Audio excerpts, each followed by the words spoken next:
heard Michelle's side of the story, so let's get into mine now. So basically, Michelle had a date with this guy that she met on Tinder in London, and obviously trying to be safe and not trying to get killed. She asked me to come along. Right, so being the good friend that I am, I was like, yeah, sure, babes, I'll go with you. Michelle had this other group of friends that were also going to London, so we thought, yeah, let's all go together. And then when we got to the station, we just said we'd meet back up at that same point at 11. Right, so before we'd even left, I told Michelle, make sure this guy does not try and bring no friends. Do you know what I mean? Like, I don't want nobody so stress in my life. I'm coming to uni to study and read my books and be going. Right, so Michelle and I text the guys to tell them that we're there, and then they point out their car. So tell me why when we're walking towards the car now, I'm seeing two people. No, like, what is going on? So I start looking at Michelle, like, and she's looking back at me like she doesn't know what's going on. So I'm just like, I've already agreed to do it, so I'm gonna be here for my friend in there, like, God forbid something happens to her. Cool, just hopped in the car. So let's say one of Michelle's guys called Mark and my guy's called Trey. Michelle and Mark are having the time of their lives, getting to know each other, all flirty, the vibe is good between them. Meanwhile, Trey is trying to talk to me, and like I said, I'm not interested. First of all, Trey was not even nice to look at, do you understand? Like, you're not even nice, you're not paying. If you're not paying, we're not going anywhere further. It's just weird, man. He's there asking me questions. Me, I'm not interested. I spend most of that time on my phone, just trying to pretend like I'm doing something else. Then time goes on, and it's time for us to go back now. And the guys are like, do you know what? We can just drop you guys off in Hatfield. And we're like, oh, okay. No cab, we're independent bosses. I was happy that I don't have to hop on the train when it's cold. Do you know what I mean? So yeah, so we said okay, but obviously we need to let our friends know. Michelle calls one of the guys, and she's like, oh, these guys have offered to drop us off. So we get to Hatfield now, and the guys are like, oh, we want to chill. And I'm like, okay, whatever. Me, I was just ready to be done at this point. Like, we all went to my place, and then we put a movie on.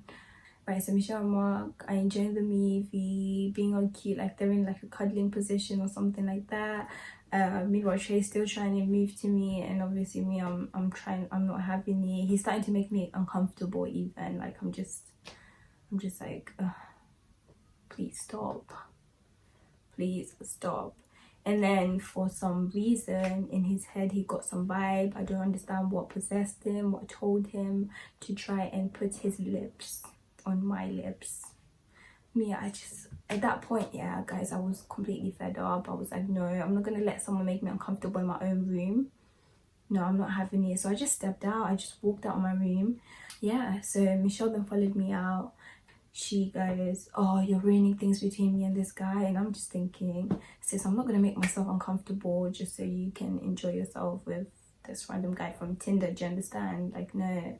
And then she got angry, and she took the guys and left. So the next day comes now, and Michelle messages me like, oh, everyone hates me now. I'm like, what do you mean everyone hates you? She's like, apparently we didn't tell them that we were getting dropped off in Hatfield, and they spent the whole night walking around London. I'm sorry, I shouldn't laugh, but they spent the whole night walking around London until 5 a.m. when the trains were running. I was so confused. Like, I didn't, as far as I'm concerned, like, I was right there next to Michelle when she said we're getting dropped off. So I don't know, I was starting to think, did they think that we're getting dropped off at the train station? But even then, like, wouldn't you use your brain to think, oh, 1 hour later these girls are not at the train station? So I was like, okay, don't worry about it. Later on, let's invite them over and try and explain the situation, because obviously, as far as we're both concerned, we did tell them. And Michelle's like, yeah, sure, no problem. So it's like 3 p.m. now. So I text Michelle like, okay, cool, are you ready to like invite everyone over? Silence. Oh, no answer. Okay. So I decide to just go over to a building, because it's literally downstairs. The next, you know how uni buildings are, it's literally just down the road. So cool, I decided to go to a building. I ring her buzzer, no answer. So at this point, I'm just bare confused. Like, I don't know what's going on. As I'm walking back to my building now, I see Michelle and let's call her girl number 2. This girl just didn't like me. I don't know why. I never did anything to her but be nice. So whatever, cool. I see them together and I say, hi guys. Guys, listen, this is exactly what happened, right? So I say, hi guys, and this is what they done. They walk past me like, I was like, wait, huh? Like what's going on here? I was so confused, guys. The pain I felt in my chest, yeah, my heart dropped. Like, I've never been in a situation where like my friends just aired me and didn't say anything. Like, if we had issues, you know, talk about it, but you just air me. I kind of figured that Michelle must have just said it was my fault somehow. That's what I thought. That was like my first friend, guys. Like, I met her on the second day of uni, and because I didn't do freshers or anything, I didn't have any other friends. So yeah, she was my day one basically in uni. So it really hurt my feelings. And eventually I just got over it and started living my best life. I met some new people from this country. The music bangs, everything bangs. It's always a vibe. Like, we always had fun. Like, we used to go out all the time and just have the time of our lives, guys. Like, it was a lit time for me. Like, I started to come out of my shell.